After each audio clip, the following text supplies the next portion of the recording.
Hi everyone. So now I'm going to discuss answers for the questions, book back questions for the lesson transportation in animals and plants. So in today's homework, that is in 23/10/2020, the homework was given, do the book back exercise of the lesson transportation in animals and plants. So now I'm going to say the answer for the question with explanation. Okay. So here are the questions, exercise, book exercise. Question number 1, match structures given in column 1 with functions given in column 2. So we are going to do match the following. Below column 1, 4 terms were given and column 2, 5 answers are given. You are going to match the term 1, that is column 1 with column 2. Okay, what are the terms given in column 1? Stomata, xylem, root hairs, phloem. In column 2, absorption of water, transpiration, transport of food, transport of water, synthesis of carbohydrates. Okay, now we are going to match. So for stomata,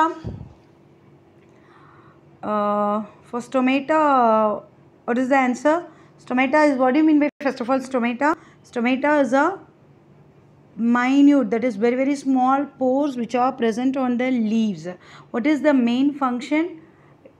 There are so many functions. The first function, it involves in gaseous exchange, and second one, it also do transpiration process.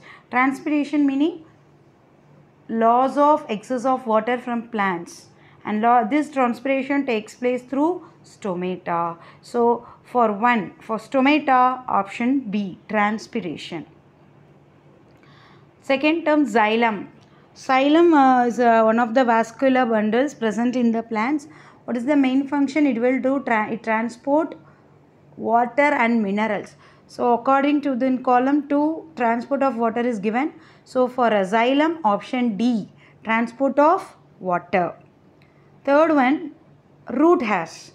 Root hairs are present in the roots. They are very small hairs which are present in the roots. What is the main function? It absorbs the water from the soil. Not only water, minerals also. So for the options given here, option A is suitable for 3. So root hairs, what is the function? Absorption of water. And fourth one, in column 1, phloem.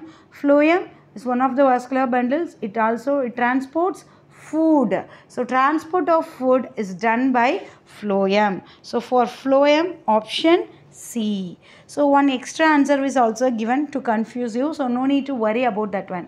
So I'll repeat the answer. Check yourself. Stomata, transpiration. Xylem, transport of water. Root hairs, absorption of water. Phloem, transport of food. Next, question number 2, fill in the blanks. The blood from which heart is transported to all parts of the body by the dash. So imagine the heart picture, and we know that heart is connected with lungs and other body parts. So here the question is the blood from which heart is transported. So from the heart to all parts of the body, blood is transported with the help of the blood vessels, and we are going to write the name of the blood vessels. So we know 3 blood vessels: arteries, veins, capillaries. So which blood vessel carries blood from heart to all parts of the body? So from heart to all parts of the body. So from heart to all parts of the body, meaning what? Oxygenated blood. And we know that oxygenated blood are traveled only by the arteries. So what is the answer for the first question in fill in the blanks? The blood from the heart is transported to all parts of the body by the arteries. Okay. And 2, hemoglobin is present in dash cells. So while we are talking about blood. So blood is carrying so many cells. So which cell is going to carry this hemoglobin? You know the blood and blood composition. While studying composition, first they undergo centrifugation. So once the blood is centrifuged, 4 different types of cells were found. First one is plasma, RBC, WBC and platelets. So among this, which cell is going to carry this hemoglobin? And we know that hemoglobin is responsible for the red color. isn't it? So obviously hemoglobin is carried by red blood cells. Otherwise you can write red blood cells or RBC. The other name is erythrocytes. So here hemoglobin is present in red blood cells. That is the answer. Question number 3. Arteries and veins are joined by a network of dash. So arteries are going to carry oxygenated blood and veins are going to carry deoxygenated blood, and arteries and veins join together to form, that is, arteries are thick tubes while compared to vein, and arteries is branched to become arterioles and further branched. I hope you remember, isn't it? That is, the arteries and veins are joined by a network of capillaries. Capillaries are very thin tubes which is going to carry both the oxygenated and deoxygenated blood exchange. Okay. So what is the answer for the question 3? Capillaries. Question number 4. The rhythmic expansion and contraction of the heart is called dash. The rhythmic expansion and contraction of the heart. So we know that heart is divided into 4 chambers, auricles, ventricles, and right, left also. So every time one chamber contract, another chamber will relax. So what is that movement is shown as expansion and contraction, isn't it? So the rhythmic expansion and contraction of the heart is called as heartbeat. That what we are feeling outside. We will be finding we feel one rhythmic movement of the heart. No, that is nothing but the expansion and contraction of the heart, and it is generally called as heartbeat. Question number 5. The main excretory product in human being. They are not asking about the excretory organ. They are asking excretory product, and human being is urea. So we have seen in animals that is 3 types of nitrogenous waste are there: ammonia, urea, and uric acid. In human being, the excretory product is mostly in the form of urea. Next, question number 6. Sweat contains water and dash. Sweat is also one of the excretory product, and it contains water and salt, SALT, salt. And sweat is excreted from our body through the skin. Next question. Kidneys eliminate the waste products in the liquid form called dash.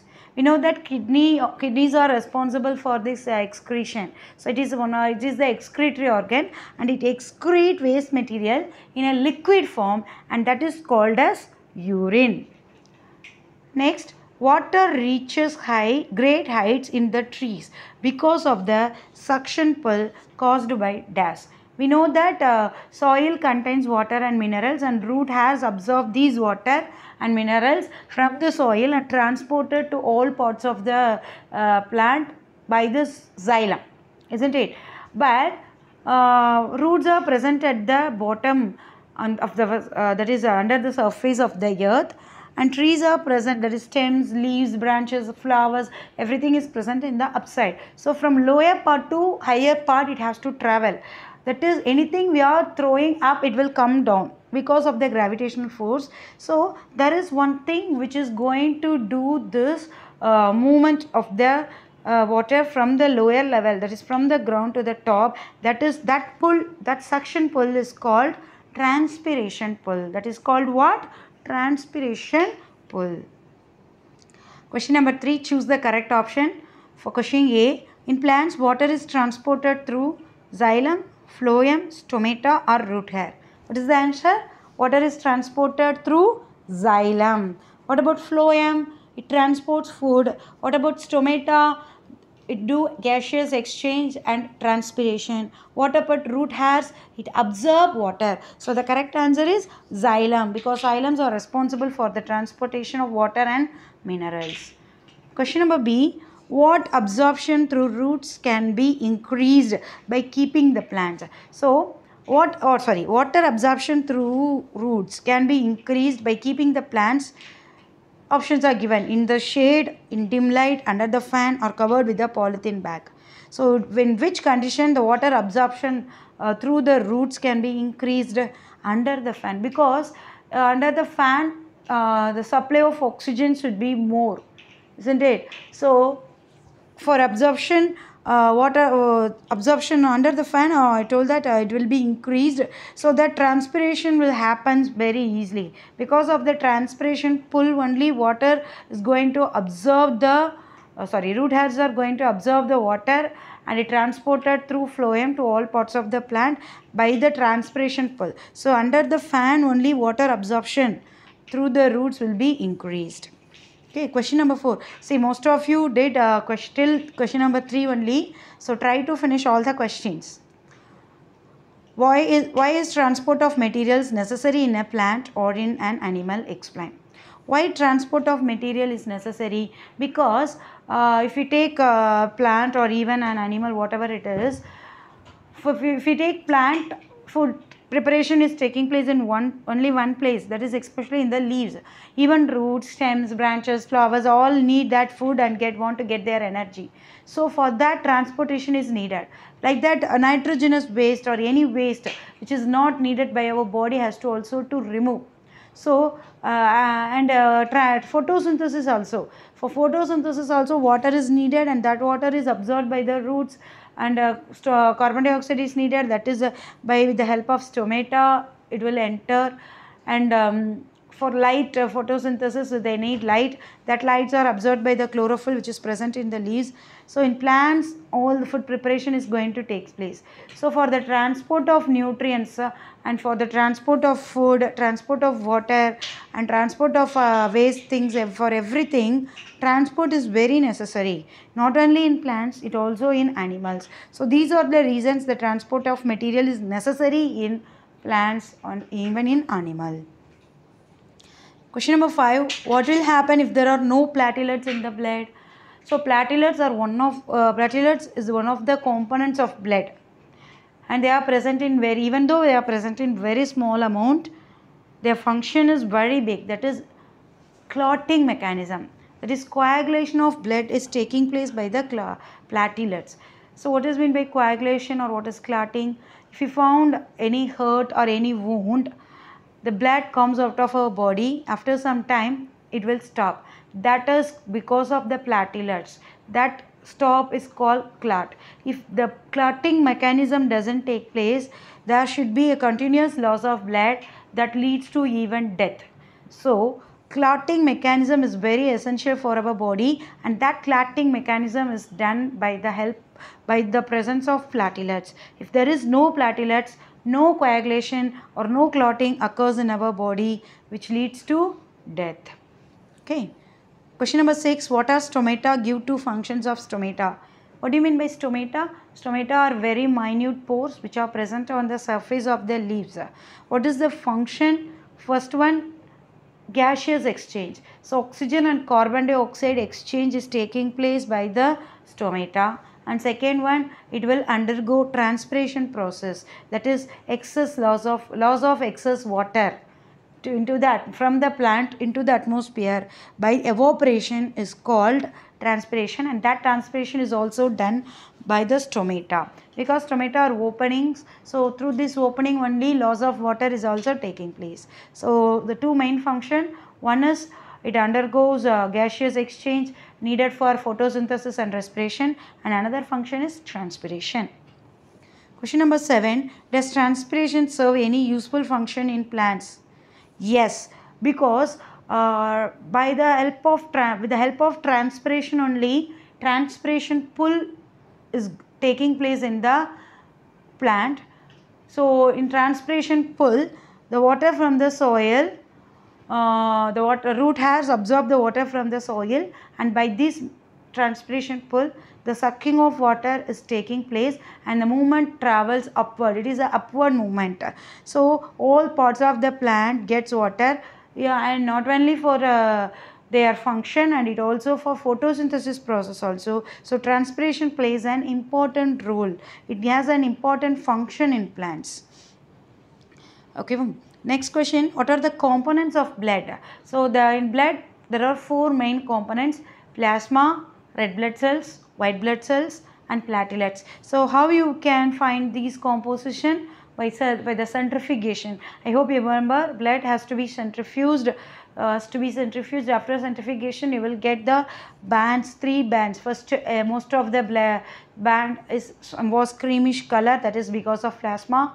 Second one is very light white color band, that is because of the presence of WBC and platelets, and the remaining 45% of the blood contains RBC, that is red in color because of the presence of hemoglobin. So these are the components of blood: plasma, red blood cells, white blood cells, and platelets. Question number 9. Why is blood needed by all parts of the body? Because blood is the only carrier which can travel all parts of the body, so that all the cells of our body gets oxygen, all the cells of our body gets nutrients, all the cells of our body get water, everything, all the nutrients and all the waste products from the cells are also transported by the blood, and it will be excreted in a proper way. So blood is needed by all parts of the cell for these purpose. Question number 10. What makes the blood look red? Because of the hemoglobin. Hemoglobin is the iron containing protein. Heme meaning iron compound, globin is a protein. Okay, so this hemoglobin gives red color, and that is responsible for the binding of oxygen for the respiration process, which is needed. That binding of oxygen is needed for the respiration process. Okay, so what makes the blood look red? Hemoglobin. Describe the function of the heart. See, some of you drawn the heart, but here they didn't ask you to draw. They ask you to describe the function of heart. The main function of the heart is nothing but pumping. See, heart is divided into 4 chambers. The 2 chambers are called receiving chambers, that is auricles, and 2 chambers, ventricles, are called pumping chambers, that is they are going to pump the blood. Auricles are going to receive the blood, both oxygenated and deoxygenated blood. Right auricle is going to receive deoxygenated blood, left auricle is going to receive oxygenated blood. Likewise right ventricle is going to pump deoxygenated blood, and left ventricle is going to pump oxygenated blood. So pumping mechanism and receiving mechanism. The main function of the heart is the pumping mechanism. It is going to give a good blood, that is oxygenated blood, to all parts of the body. At the same time, it is going to remove the deoxygenated blood from the cells to outside. Okay, that is the main function of the heart. Question number 12. Why is it necessary to excrete waste products? If the waste products are not excreted, what happens? The toxic level in our body will increase, so that our immunity will be affected. Okay, that is the main thing. If the waste products will be present in our body as it is, if it is not excreted in a proper way, accumulation takes place. That is, more amount of waste products start to deposit in our body. So at that time, the toxic level, the waste product level will be increased in our body, and even it will affect our own immune system. Question number 13. Draw a diagram of the human excretory system and label the various parts. It's a drawing, so most of you did well. Excretory system means you have to draw kidneys, 2 kidneys, right left kidneys, and 2 ureters connected with the kidney, and ureter is going to join with the urethra. It's a balloon like structure. Okay, and then so kidney, ureters, okay, and then urinary bladder. Balloon like structure is urinary bladder. At last, the outer opening, urethra. So the 4 parts you have to draw, and you have to label the parts also. Okay, so I hope you understand this lesson somewhat. Okay, so with this I conclude this lesson. In next class I am going to start the new lesson. Okay, thank you.